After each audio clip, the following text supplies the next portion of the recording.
रासनगर गांव में थोड़े दिनों से एक खिलौने वाली माधवी खिलौने बेचने आने लगी। माधवी को चोरी करने की आदत थी। वो खिलौने बेचते समय जब ये देखती कि कोई देख नहीं रहा है, वो ग्राहकों का सामान चुरा लेती, तो कभी किसी सूने घर में घुसकर चोरी कर लेती थी। एक दिन की बात है जब वो खिलौने लिए घूम रही थी। खिलौने ले लो, खिलौने। अरे बेटी कुछ दे जा, बड़ी भूख लगी है। मेरे पास पैसे नहीं है, आज कोई भी खिलौना नहीं बिका। तेरे पास पानी है तो पिला दे। माधवी ने अपनी खिलौने की टोकरी में से पानी की बोतल निकाल कर दी तो बुढ़िया सारा पानी पी गई। माधवी को उस पर तरस आ गया। माई तुम्हें भूख लगी है, रोटी खाओगी? बुढ़िया ने हाँ में गर्दन हिलाई। अरे तुम अपना खाना मुझे दोगी तो तुम क्या खाओगी? उसकी चिंता तुम मत करो, मेरी कोठरी गांव से ज्यादा दूर नहीं है। वैसे माई बुरा ना मानो तो एक बात बताओ। क्या तुम यहाँ हो इस हालत में? रे बेटी, मेरा इस दुनिया में कोई नहीं है। पति था, वो भी पिछले महीने चल बसा। कर्जदारों ने मेरे घर पर आकर कब्जा कर लिया, तब से यहीं पड़ी हूँ। कोई दे देता है तो खा लेती हूँ। अरे माई, ये तो अच्छा ना हुआ। ऐसा करो, तुम मेरे साथ मेरे घर चलो। सच्ची? तू फिक्र मत करना, तू मुझे सिर छुपाने को छत देगी ना तो मैं तेरे घर का सारा काम कर दूंगी। ठीक है, चलो चलो। रास्ते में मेरा भी इस दुनिया में कोई नहीं है।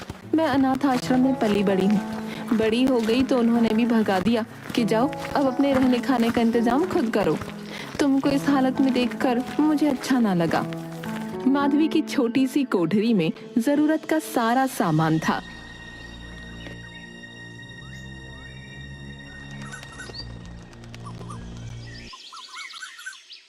खिलौने ले लो, खिलौने, बंदूक, टेलीफोन, रसोई घर सब है। एक खिलौने वाली, तूने मेरी घड़ी देखी कहीं? उस दिन जब मैंने तुझसे खिलौना लिया था ना, उस दिन से मेरी घड़ी ना मिल रही। ना, मैंने ना देखी। अरे तेरी घड़ी ही नहीं, आजकल सबका सामान गायब हो रहा है। लगता है किसी शातिर चोर की नजर पड़ गई है गांव में। लो जी आपकी बंदूक। माधवी जब एक घर के पास से गुजर रही थी तो उसने खिड़की में से झांका, वहाँ कोई नहीं था। वो झट से अंदर गई और मेज पर पड़ी माला उठा ली। माई, ओ माई, देख मैं तेरे लिए क्या लाई हूँ। ये तो बड़ी सुंदर है और महंगी भी लग रही है। इससे तुम्हें क्या, तुम तो इसे पहनो। तू सच सच बता बेटी, इस घर में बहुत सामान है, तू कहाँ से लाती है? खिलौनों से इतनी कमाई तो ना होती होगी। बता मुझे, कहीं चोरी वोरी? ए माई, चोरी करने में बुराई भी क्या है? मांगने पर कोई देगा मुझे इतने पैसे? इतनी मेहनत करती हूँ, पैसा मिलता है थोड़ा सा। दो चार चीजें किसी की ले ली तो इसमें कुछ बुरा ना है, पर बेटी ये अच्छी बात ना है। माई मैं क्या करूं, मैं अपने आप को रोक नहीं पाती। जे किसी दिन पकड़ी गई ते लोग मार मार के भुर्ता बना देवेंगे। माई मैं भी कोई कच्ची गोटी ना खेली हूँ, बचपन से जे काम कर रही हूँ, बहुत माहिर हूँ मैं। शातिर तो मैं हूँ ही, कोई ना पकड़ सके है। तुझे समझाना मेरा धर्म था, ऐसा ना किया कर बेटी। माई काम तो करती हूँ ना, पर तुम ही देखो, इस काम से हम दोनों को 2 टाइम की रोटी मिल जाए तो ही बहुत है। अब तुम मुझे उपदेश देना बंद करो, बहुत भूख लगी है, खाना दे दो। अगले दिन माधवी खिलौने बेचने आई। खिलौने ले लो, खिलौने, बंदूक, टेलीफोन, रसोई घर सब है। एक खिलौने वाली, रुक जरा मैं आती हूँ, गुड़िया के लिए टेलीफोन लेना है। औरत उसके पास आकर, लाल रंग का टेलीफोन दिखा तो। अरे इसमें से आवाज नहीं आ रही। आवाज वाला नहीं है क्या? गाने वाला है, बटन दबाते ही गाना बजता है, वो भी अंग्रेजी में। हाँ वही दिखा। माधवी ने बटन दबाया तो गाना बजा। मुझे अच्छा है। कितने का है? 5 रुपए का। बहुत महंगा दे रही है, कुछ कम कर। कम कहाँ करूं दीदी, महंगाई इतनी है। मुझे भी आगे से खिलौना महंगा ही मिलता है।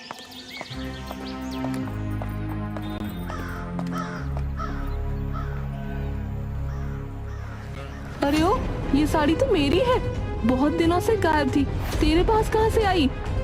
माधवी अपनी पहनी हुई साड़ी को हाथ लगा के, क्या कह रही हो दीदी, आपकी साड़ी?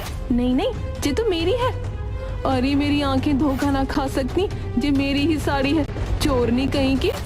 कसम से दीदी, ये तुम्हारी साड़ी नहीं है, मेरी बहन है नैना, शहर में रहती है, उसी ने भेजी है वहाँ से। क्या तू भी इसके मुंह लग रही है? एक जैसी बहुत सी साड़ियाँ होती हैं, ये तेरी साड़ी उठाकर क्या करेगी? चल यहाँ से चलते हैं।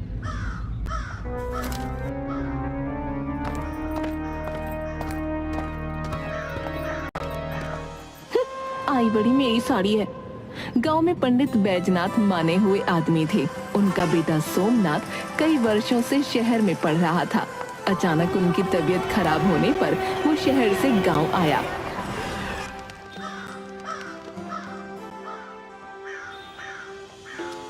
पिताजी, आपकी तबीयत तो बहुत खराब लग रही है।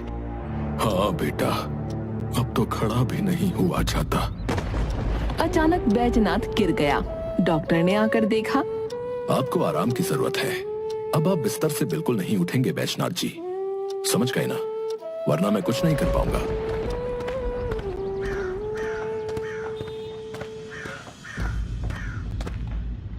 बेटा, मेरी हालत तो तूने देख ली है, अब ये घर तेरे हवाले है, सब कुछ तुझे संभालना है बेटा। कहां फंस गया घर वर के चक्कर में, घर के काम और मैं। दोपहर के समय बैजनाथ अपने घर में सोया हुआ था और सोमनाथ रसोई में था। यार, ये खाना बनाना भी बड़ा मुश्किल काम है। यहाँ इस गांव में कोई मुफ्त में काम करने को तैयार नहीं है। अब मैं घर का खर्चा चलाऊं, पिताजी की दवाई लाऊं या रुपयों का इंतजाम करूं, पर ये घर के काम बड़ी मुसीबत है यार। तभी वहाँ से खिलौने वाली गुजर रही थी। उसने दरवाजे में झांक कर देखा, अंदर कोई नहीं था। वो धीरे से अंदर घुसी। मेज पर एक चिप रखी हुई थी। इतनी सी चीज क्या है? उसने चिप को अपने गले में पहने हुए लॉकेट में डाल दिया। तभी सोमनाथ के चीखने की आवाज आई। आई रे, अरे मेरा हाथ, मेरा हाथ। चीख सुनकर माधवी वहां भागकर चली गई।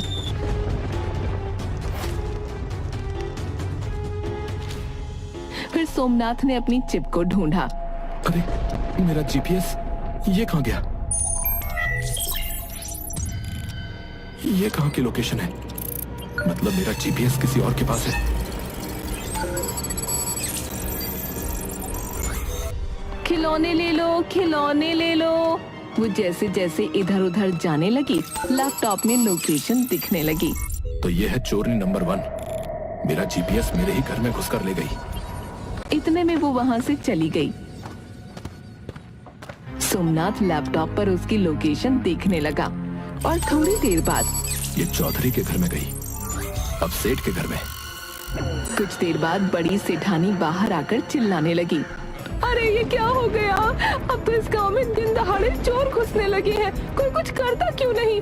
क्या हुआ सेठानी? घर में 3000 रुपए रखे थे, अभी थोड़ी देर पहले तो देखे थे मैंने, अब गायब है। भाई पूरा घर छान मारा। पता नहीं क्या हो रहा है, यहाँ आए दिन चोरी बढ़ती जा रही है।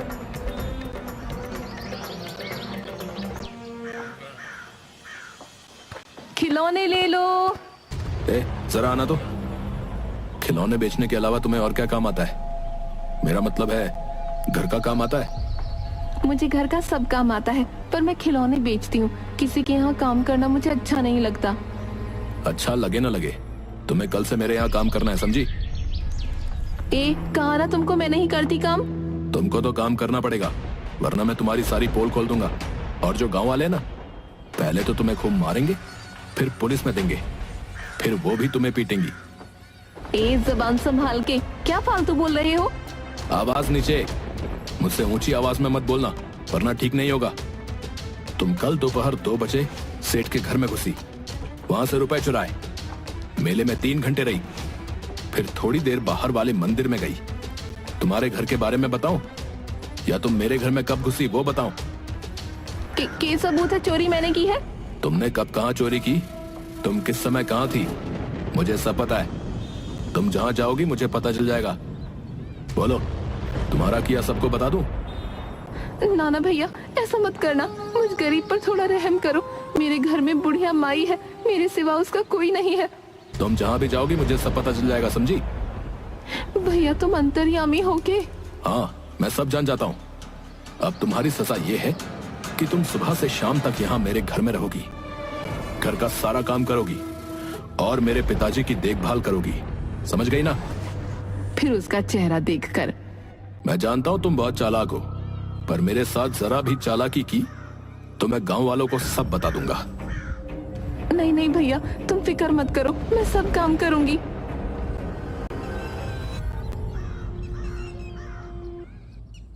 माधवी सुबह सुबह सोमनाथ के घर आकर सारा काम करने लगी। जब वो कपड़े सुखा रही थी, एक खिलौने वाली तुमने खिलौना बेचना छोड़ दिया क्या?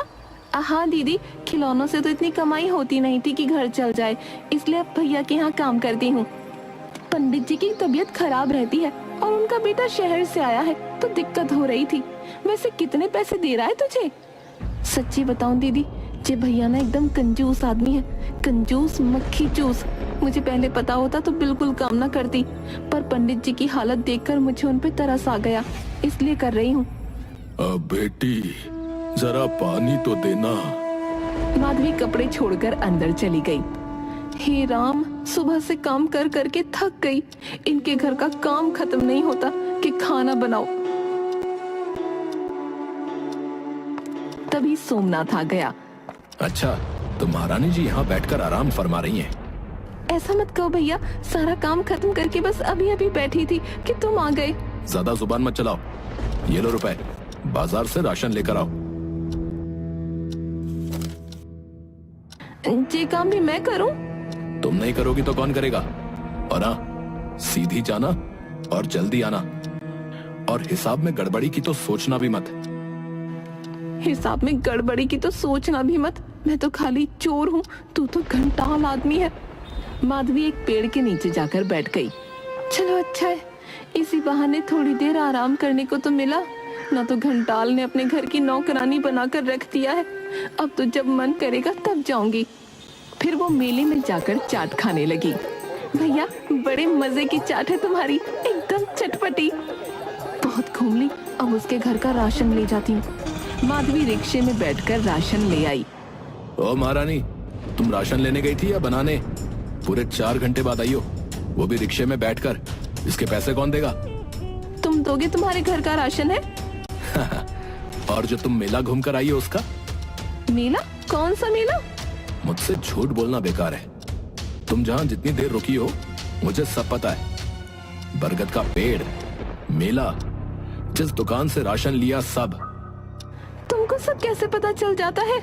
कल से कुछ गड़बड़ की तो मैं बिना कुछ सोचे गांव वालों के पास पहुंच जाऊंगा। कुछ दिनों बाद। भैया मुझे पैसे चाहिए। कैसे पैसे? मेरे काम के। मैं यहाँ सुबह से शाम तक गधे की तरह लगी रहती हूँ, तो मुझे भी तो खाने के लिए रोटी चाहिए। मेरे घर में माई भी है, उसकी दवाई भी लानी है। वो मैं नहीं जानता, मैं अपने घर का देखूं या तुम्हें दूं? मेरे पास इतने रुपए नहीं है, मैं तुम्हें कुछ नहीं दूंगा। ये तो गलत बात है। गलत सही मुझे मत समझाओ, अब जाओ यहाँ से। माधवी उदास होकर वहाँ से चली गई। अरे बेटी, आजकल तो इतनी थकी हुई रहती है। बस ऐसे ही माई। अच्छा ये बताओ, तुमने खाना खाया? हाँ हाँ खा लिया। झूठ बोल रही हो, घर में तो कुछ भी नहीं था, सारे रुपए खत्म हो गए। मैंने कुछ रुपए तुझसे छुपा कर रखे थे, थोड़े दिन गुजारा चल जाएगा, तू चिंता मत कर। कुछ तो करना पड़ेगा। भैया मैं कल से यहाँ काम नहीं करूँगी, तुम मुझे मेरे काम के रुपए दो और मैं यहाँ से चली जाऊँ। अच्छा, फिर तुम भी जानती हो कि मैं क्या कर सकता हूँ। माधवी ने झाड़ू फेंका और नीचे बैठ गई। क्या कर सकते हो? तुम गांव वालों को बताओगे? जाओ बता दो सबको। क्या होगा? मुझे जेल जाना पड़ेगा ना, तो चली जाऊंगी। वो जेल तुम्हारे इस नरक से तो अच्छी ही होगी ना। यहाँ पूरा दिन फ्री फोकट में काम करो, वहाँ कम से कम 2 रोटी तो खाने को मिलेंगी। कहती हुई उसने गिलास उठाकर फेंक दिया। खबरदार, मेरा सामान फेंका तो तुम अपना ये नाटक मेरे सामने मत करो। जब तक मेरे पिताजी ठीक नहीं होते और मैं यहाँ से नहीं चला जाता, तुम्हें आजादी नहीं मिलेगी, समझी? अबे चल, मैं अब तुझसे नहीं डरूंगी।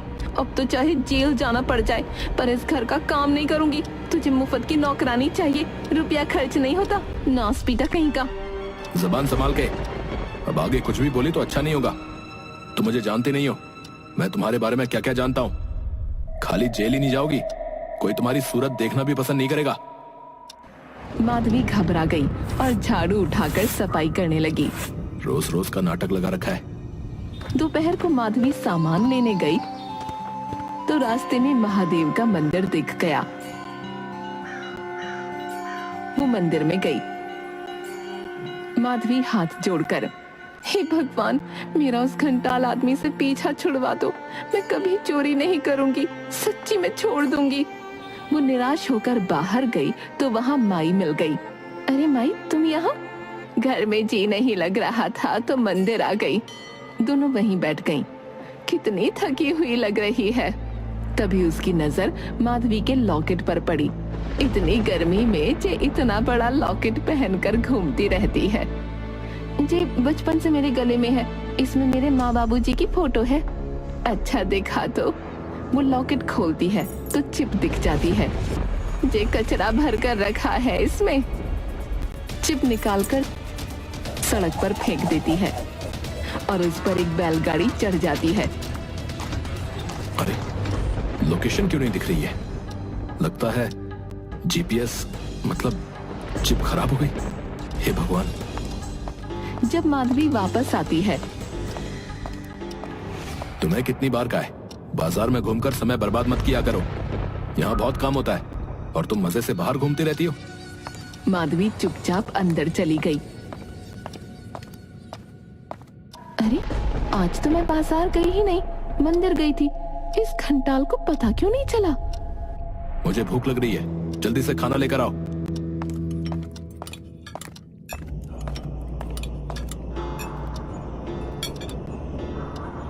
मैं दुकान पर सामान भूल गई हूँ। सोमनाथ ने उसे घूर कर देखा। मैं भी जल्दी से ले आती हूँ। उसने छत पर जाकर दरवाजा बंद कर दिया। शाम होने को आई, ये महारानी अब तक नहीं आई। जाने कहाँ घूम रही है।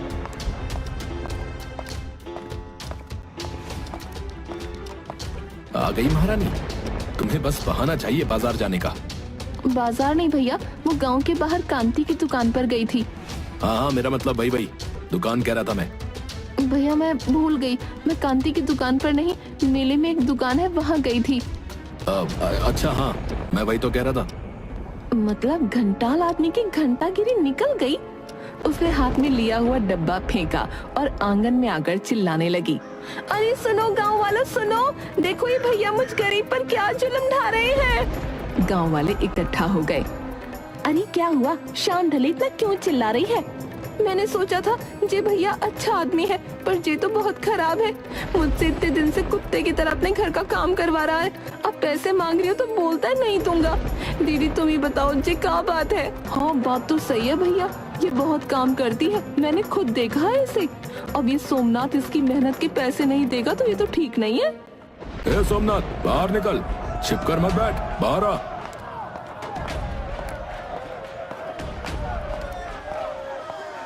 तुम लोग इसका विश्वास मत करो, ये बहुत चालाक है। ये तुम्हारे घरों में चोरी करती है, चोरी। देखो क्या कह रहा है, जो मैं चोर नहीं होती तो इसके घर में इतनी मेहनत क्यों करती? पूछो इससे। बता भाई, ये क्या कह रही है? वो तो ये। हाँ हाँ बोलो, चुप क्यों हो गए? भाई सीधी बात है कि तुम इसको इसकी मेहनत के रुपए दे दो, क्योंकि हम सब गवाह हैं। इसने तुम्हारे घर में खूब मेहनत की है भाई। हम तुम्हें इसके साथ अन्याय न करने देंगे। सोमनाथ ने उसे रुपए दे दिए। तुम शेर हो तो मैं सवा शेर हूँ, मुझसे चालाकी तुमको महंगी पड़ गई। अब थारे यहाँ काम करे मारी जुत्ती। और एक बात बताऊं, आज तक जो भी करी किसी गरीब के ना की, जो ज्यादा होशियार बनता था ना बेईमान के ही की। ना तो पता कर लेना गांव में।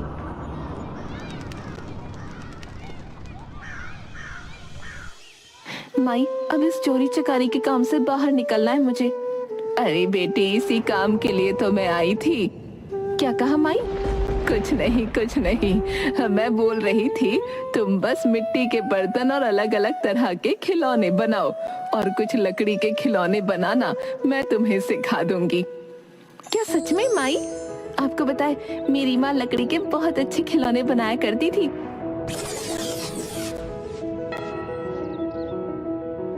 माधवी अपनी माई से सब तरह के लकड़ी के खिलौने और बर्तन बनाना सीख लेती है और उससे अच्छी कमाई भी करने लगती है।